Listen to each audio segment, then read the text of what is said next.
Another day in paradise for the Miami Dolphins. We are on an apology tour with Tua Tagovailoa. Joining me is Isaiah Smalls, Miami Herald beat reporter for the Miami Dolphins. I am Omar Kelly, columnist for the Miami Herald. Isaiah, Tua came out with a prepared statement. He didn't read it, did he? No. I don't. He definitely didn't read it because there's no way that Ann would have. There's a piece in there where he sort of blames the media for blowing it out of proportion a little bit, and there's no way. We did. Come on. You don't think we did? I don't think we did. I think, look, basically what he said was people don't listen to me. That was essentially the bare bones translation of it, right? Like people don't listen to me. Don't listen to me in the media. People don't listen. Teammates specifically. That was what he said on Sunday. On Sunday, that's what he said. On Sunday, that's what he said. That's not what he said. That's not what he said. What he said. That's what a lot of people thought he said. No, that's what a lot of people took. But I think players had because most of the outrage you saw was coming from players. And what happens in the media is people just parrot one another.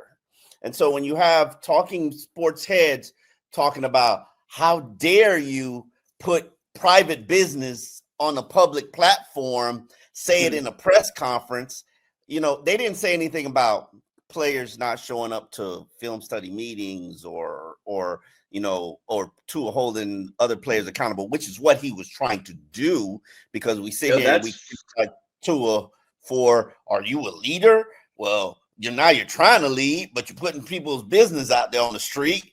So are you really, if people don't show up to the meetings, then they don't respect you. So that became the narrative. Not, I'm a Tua apologist. So it is what it is. But the biggest outrage to me, or the biggest concern to me, was it was universal that players are like, yo, you put people business out there, and that's supposed to be in-house stuff. If a 1-5 team isn't doing what they're supposed to do, how dare you put our business out there? But go ahead, tell me how you took it. Look, basically what he said today, right, was very simple. He said, look, I shouldn't have put our business out there, right? What happens in the locker room stays in the locker room. And, as the leader of this team, I have to be better with holding people accountable and not necessarily, putting the business out there, right? Certain things should have been stayed in-house. Just got to keep it in-house. And he somewhat kind of alluded to this as a learning experience for him, right? He said he was frustrated at the time. And so to your point that you made earlier, when anybody's frustrated, right? Sometimes you just speak off the top of your head, right? And so there's things that he probably should have had the filter there, been like, okay, maybe I can't say that, but I could say this. And so obviously that filter kind of went to the wayside in the midst of his frustration. He does not have a filter. That's a point too. But point blank period, he's obviously apologetic. He spent, last 3 days, reaching out to teammates, talking to them, and really just trying to get them to understand, look, like, this was my intent behind it, bar none. Like, I'm not trying to necessarily justify it, but he wanted people to understand where he was coming from, right? And as some player, as you'll see later, the audience, players kind of responded favorably to it.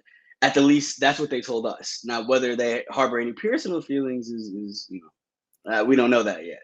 Here is the video for you to watch, dissect, and take it however you want to take it. But here's Tua in his own words.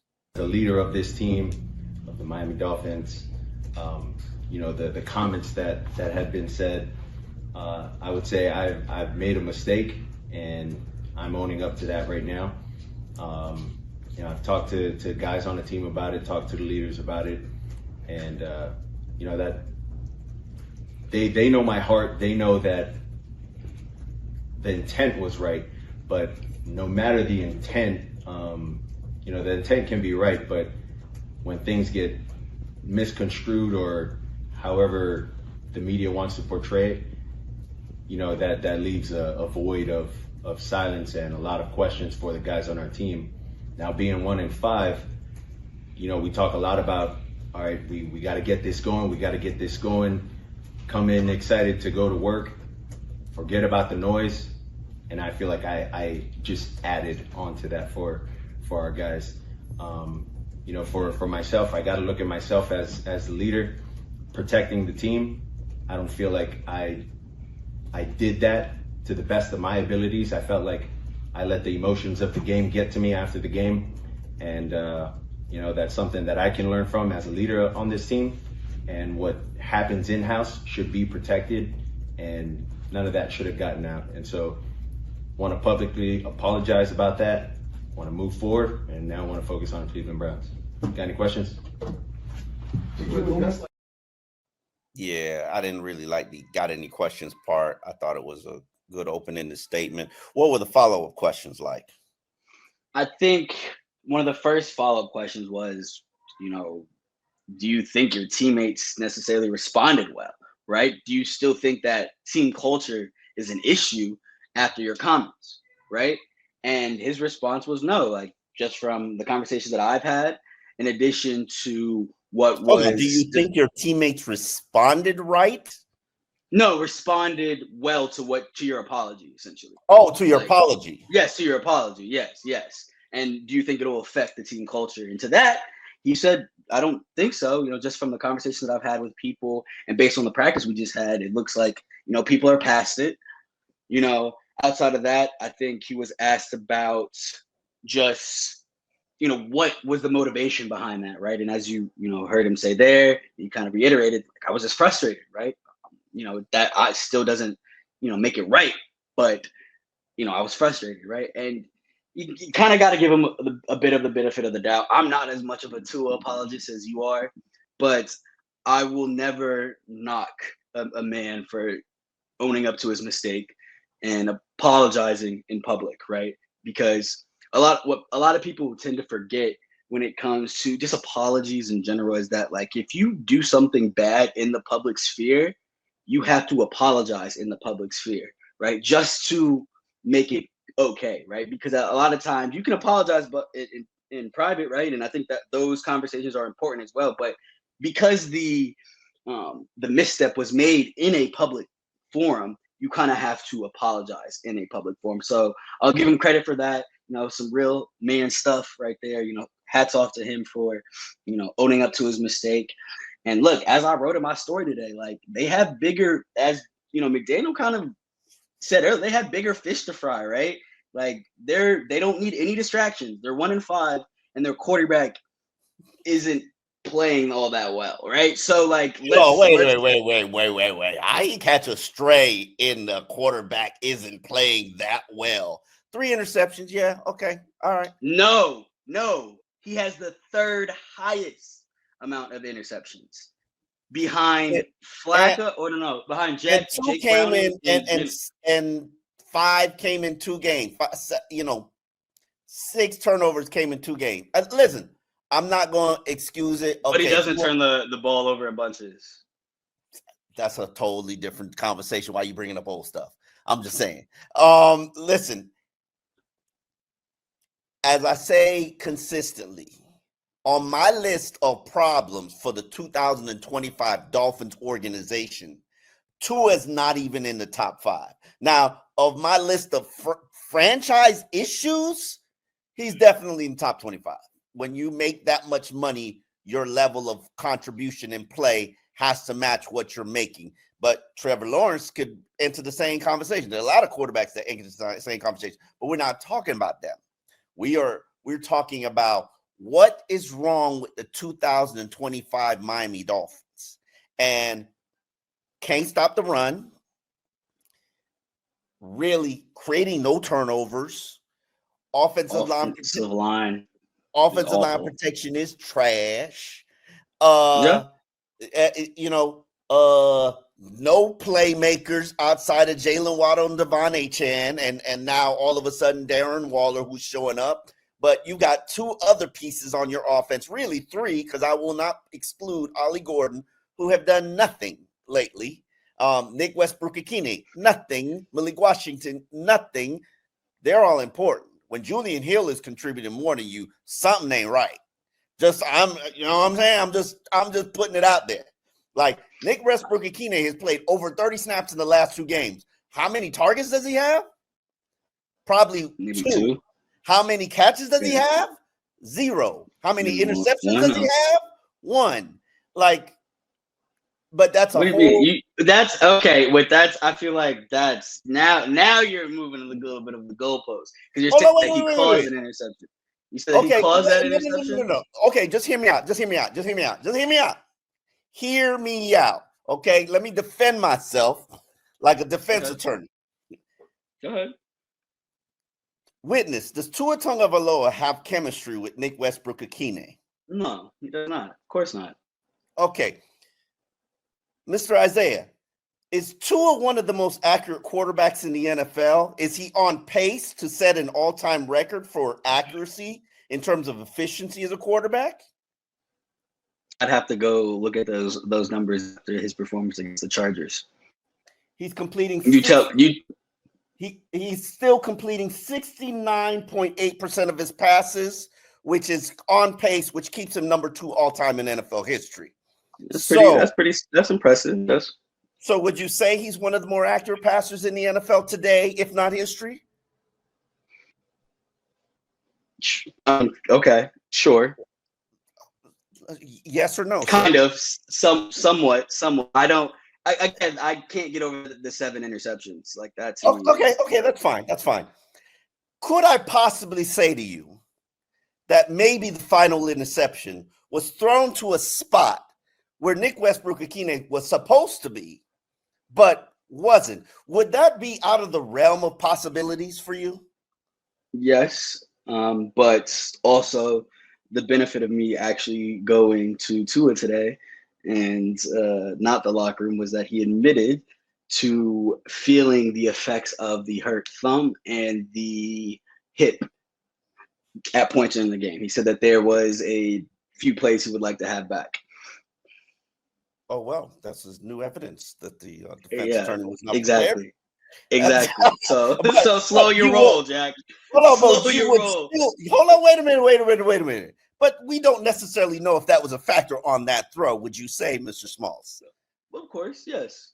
Of course. Okay, so could there possibly have been a situation where Tua was throwing to a spot, was not impacted by his thumb or his hip, and the receiver was not at the spot where he was supposed to be? Why that play made no sense to me to begin with, but yes, it's possible. If it were a 5th, we'd all be drunk. Yeah. Yes, it's possible. Oh, okay. All right. I'll rest my case.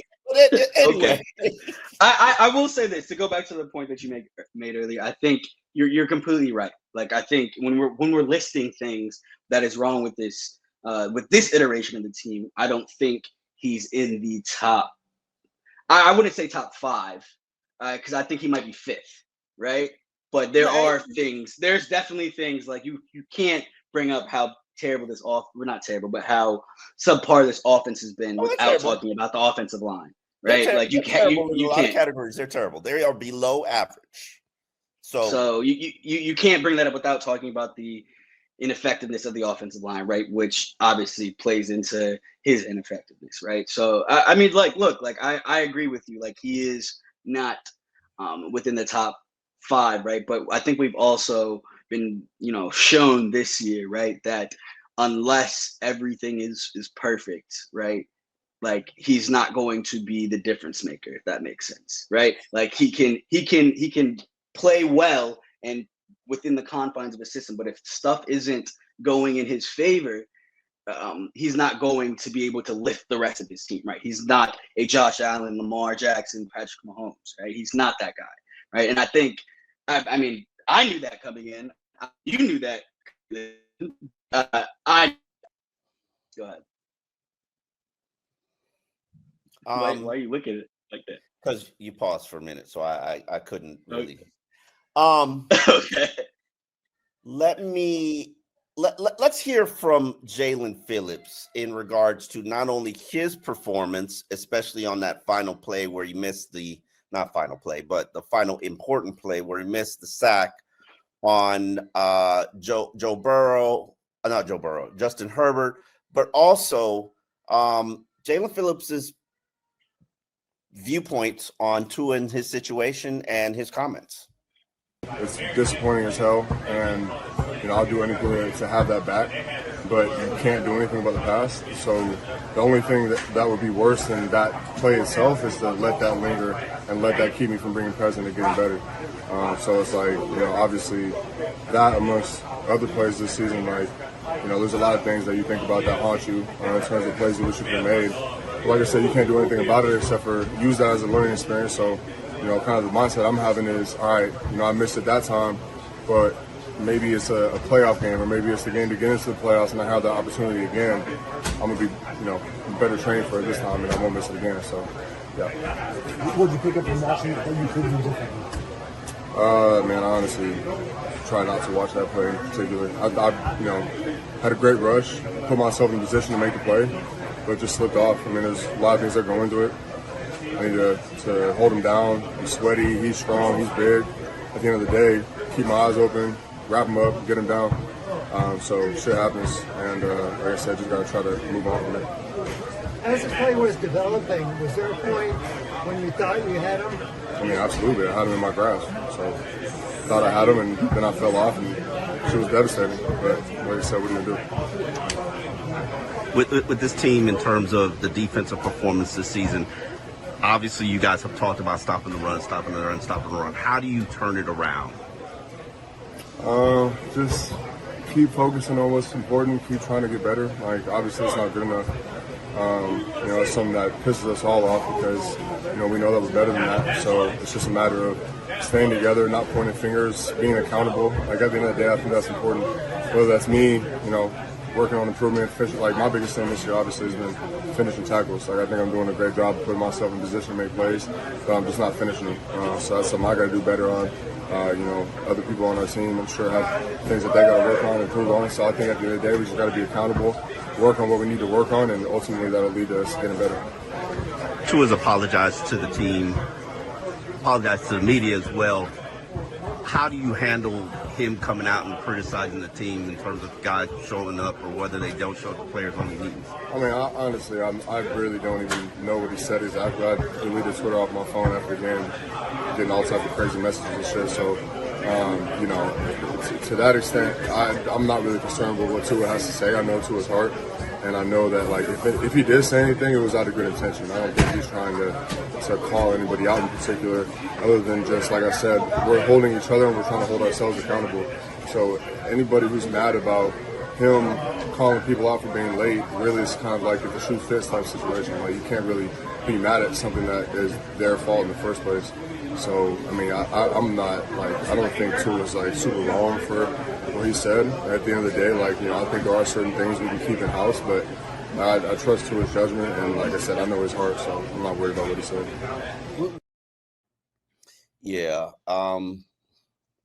The point guess I'm trying to make, and this was kind of the sentiment of everybody in the locker room when I spoke to a lot of people, but the point was, we know who Tua is, we know his heart, we know what his intent was. Tua is not a person who's malice or going to point fingers and, but he let something that should have stayed in-house, out of house, I guess, just talking out loud. But was it accurate? And if it were accurate, how troubling is that? And does it explain why they're 1-6? I'll tell you this, because you were doing a Tua press conference while I was going down inside the locker room. Today, after practice, first time in a long time, I'm seeing Jalen Wright going out there working with one of his coaches, working on his routes.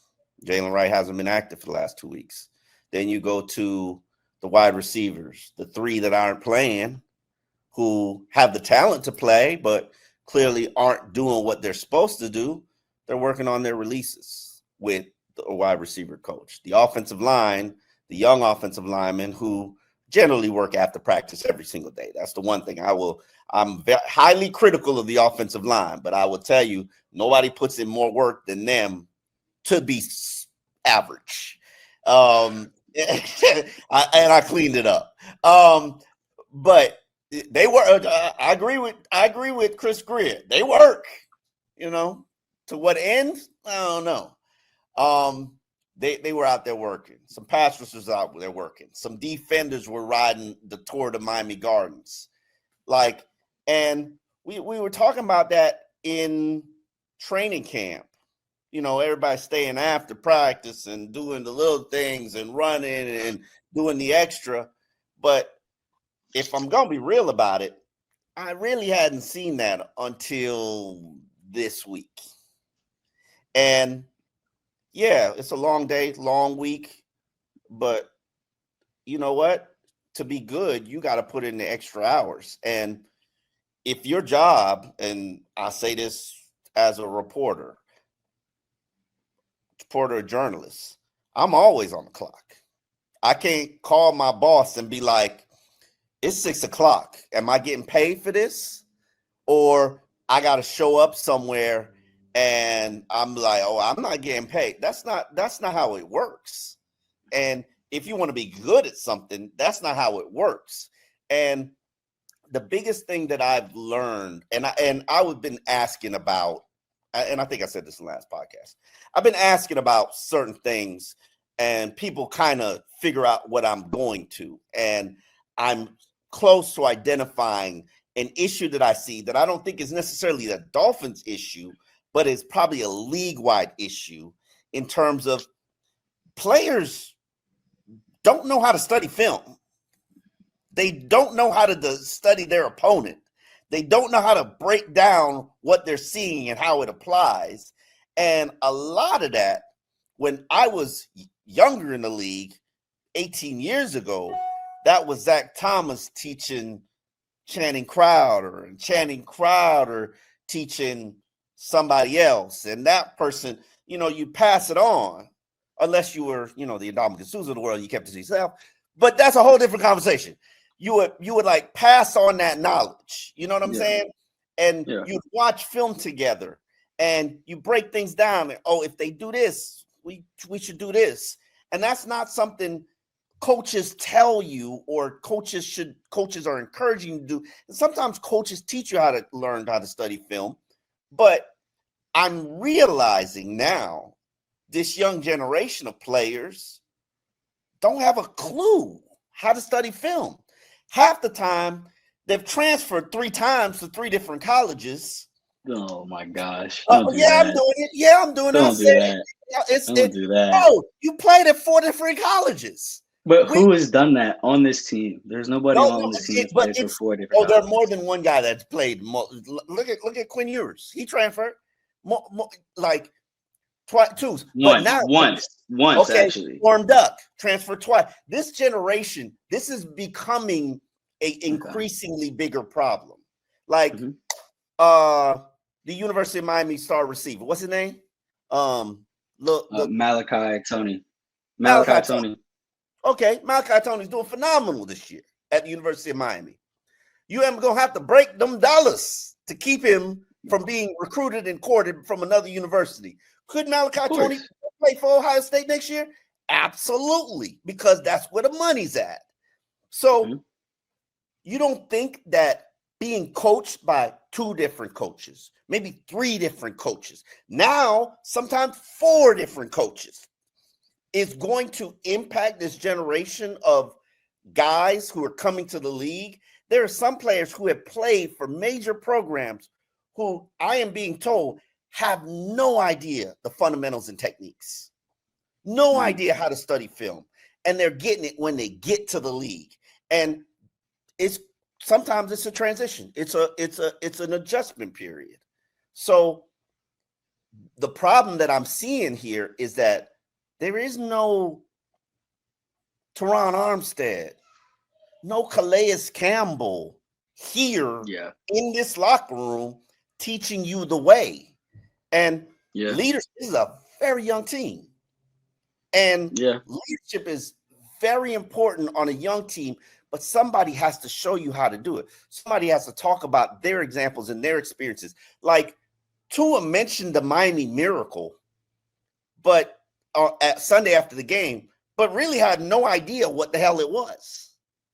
Think about that.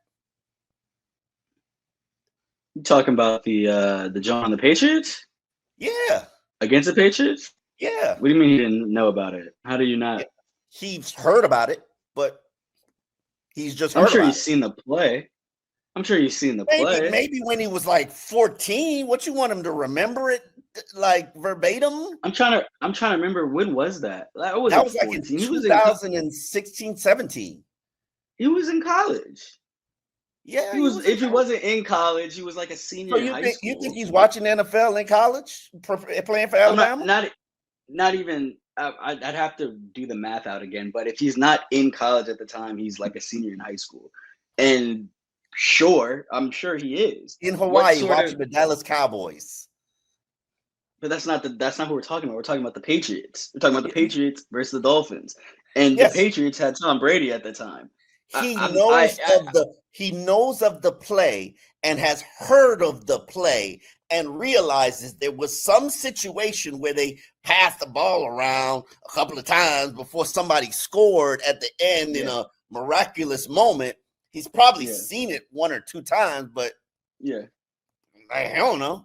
And that's so your point is that like he should probably know a little bit more about that so he could, God forbid, if the situation presents itself as it did on Sunday, try to replicate it? Or what's the point that you're trying to make? This generation, they don't know what they don't know, and they don't know what they're missing, and they don't know how to pass that on. Like, and I get it. I'm old now. Like, I've seen this rendition of the Dolphins about 4 times already. So, history continues to repeat itself. But I wonder now, okay, who's teaching Kenneth Grant how to study film? Who's teaching him how to treat his body? I remember Reggie Bush. Reggie Bush came in here and taught Lamar Miller how you need to treat your body to get ready for game day, whether you're playing or not playing, how you work after, stretch after, massage after, to make sure that you have a Reggie Bush 11-year career. Who is teaching them this? I'm guessing Zach Sealer. You sure? I'd hope so. I would hope so. He just learned last year from Calais Campbell a lot of things. That's true. That's very true. But that's true. That's we'll put that over there. Outside of injury wise, Aaron Brewer practiced on a limited basis. He was not at the portion of media session. He's got a pectoral injury. I'm pretty sure he's going to be limited in his practice participation for at least the next 6 weeks till that pectoral heals. At least we know he could play. He played relatively at a high level last week. Darren Waller participated on a limited basis. I'm pretty sure Darren Waller is going to be a limited basis participant. Put him in the Teron Armstead program. As long as you continue to score touchdowns, we all good. Alec Ingold has a neck injury. Neck and it was neck rest, right? It was neck and rest. Neck rest. Okay. He finally caught a pass, made a play, probably got hit, a little sore. Props to Alec Ingold. I've always said fullback needs to be implemented a little bit more. Nobody's expecting him to catch a pass, but it would be helpful that you actually catch the passes that are thrown to you. Let's start there. And other injury was Elijah Campbell, who's an important special teams player. And he has suffered calf injury last week? Quadricep injury last week. Did not play against the Chargers, and he's trying to heal up right now so he can get back on the practice field. There's also 2 more. Jordan Brooks was limited with a neck injury. And then Dante Trader was limited with a shoulder injury. However, Tyrell Dodson was a full participant, which speaks well to his ability to clear concussion protocol, which means he'll be back on Sunday. Hopefully, if he doesn't suffer a regret. Yes, barring any setbacks for sure. Yes. So that those are the injuries to be watching. Clearly, the Dolphins have a challenging road game against the 1-5 Cleveland Browns, and I say challenging because we have officially entered the window where I think people can lose their jobs. And this team cannot afford to not respond to the adversity that they're facing. Because as Mike McDaniel says, adversity creates opportunity. So we shall see who responds to that opportunity. We will be back on Dolphins in Depth on Friday. So unless something happens on Thursday, we will see you on Friday. Sound like you know something. Okay. All right, so